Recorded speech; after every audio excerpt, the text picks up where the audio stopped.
అందరికీ నమస్కారం. శ్రీ గురుభ్యో నమః.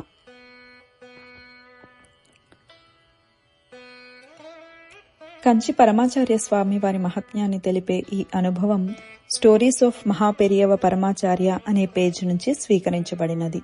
సేకరించిన వారు ఆది మహేష్ గారు. ఈ అనుభవం పేరు పరమేశ్వర అనుగ్రహం, పరమాచార్య అనుగ్రహం. ఒక మధ్య వయస్కుడైన శివాచార్యులొకరు తన స్వగ్రామాన్ని వీడి తన తండ్రి ఎంతగా వారించినా వినకుండా నగరంలో కొత్తగా నిర్మించిన దేవాలయానికి అర్చకులుగా వెళ్లిపోయారు. ఆ దేవాలయం నగరంలో ఉండడం వల్ల అర్చక స్వామికి మంచి పారితోషికం లభించేది. అందువల్ల అతని జీవనశైలి స్థాయి మెరుగుపడింది. కానీ దురదృష్టవశాత్తు అహంకారాన్ని కూడా పెంచింది. ఈ అహంభావం కారణంగా చిన్న చిన్న సమస్యలకు కూడా తీవ్రంగా ప్రతిస్పందించే గుణం ఉన్న ఆ దేవాలయ ధర్మకర్త దేవాలయం తాళాలు అతని నుండి తీసుకుని వేరొక అర్చకునికి అప్పగించాడు. ఉద్యోగం పోయిన తరువాత శివాచార్యులు పరమాచార్య స్వామి వారి వద్దకు వచ్చారు. వారి ముఖంలో తీవ్ర విషాదం అలుముకుంది. ఆ శివాచార్యులను చూసి, "ఏమైంది మీకు?" అని ప్రశ్నించారు స్వామివారు. "నా ఉద్యోగం పోయింది పెరియవా, రోజుకు ఒక పూట భోజనం కూడా కష్టంగా మారింది" అని సమాధానమిచ్చాడు.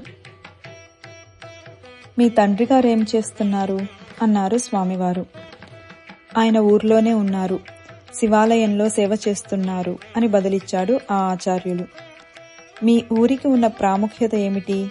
అన్నారు స్వామివారు. అందుకు ఆ శివాచార్యులకు సమాధానం తెలియక మౌనంగా నిల్చున్నారు. వెంటనే స్వామివారు, "మీ ఊర్లోని శివాలయం శైవనాయనార్ల పత్తికాలలో గానం చేయబడింది. అంటే అది 276వ పాడల్పేట్ర క్షేత్రాలలో ఒకటన్నమాట. ఆ దేవాలయం ఆగమశాస్త్ర ప్రకారం నిర్మించబడింది. ఆ దేవాలయంలో వాయవ్య మూలలో ఒక పెద్ద చెట్టు ఉండేది. అది ఇప్పటికీ ఉందా?" అని అడిగారు. శివాచార్యులకు ఆ విషయం స్పష్టంగా తెలియకపోయినా ఉంది అని సమాధానం ఇచ్చాడు. "మీ ఊర్లోని శివాలయంలో పరమేశ్వరుడు నిన్ను ఎంతో ఇష్టపడతాడు. ఏవో చిన్న చిన్న దేవాలయాల్లో సేవ చేసి ఇబ్బంది పడడం ఆయనకు ఇష్టం లేదు. మీ ఊరికి తిరిగి వెళ్లి మీ తండ్రికి సహాయం చేయండి" అని ఆదేశించారు స్వామివారు. స్వామివారి ఆదేశం ప్రకారం శివాచార్యులు తిరిగి ఊరికి వెళ్లి వారి శివాలయంలో పరమేశ్వర సేవ ప్రారంభించారు. జరగబోయే అద్భుతం వారికి తెలియదు.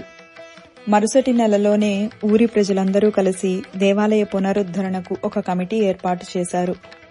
తరువాతి ఏడాది కుంభాభిషేకం ఘనంగా జరిగింది. ఆ దేవాలయం నాయనార్ల పత్రికాల్లో ప్రస్తావించబడిన క్షేత్రం కావడంతో భక్తుల రద్దీ భారీగా పెరిగింది. 2 సంవత్సరాల తర్వాత ఆ శివాచార్యులు మహాస్వామి వారి దర్శనానికి వచ్చి స్వామివారి ముందు సాష్టాంగ నమస్కారం చేశారు. పక్కన ఉన్న పరిచారకులతో స్వామివారు అమాయకంగా ఇలా అడిగారు, "ఇతను ఏ దేవాలయంలో అర్చకుడిగా ఉన్నాడో కనుక్కో" అని. అప్పుడే ఆ శివాచార్యులు పైన కథంతా వివరించారు.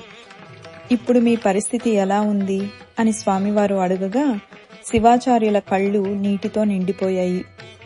"పరమాచార్య స్వామి అనుగ్రహం వల్ల నేను సుఖంగా, చాలా చాలా సుఖంగా ఉన్నాను" అని బదులిచ్చాడు.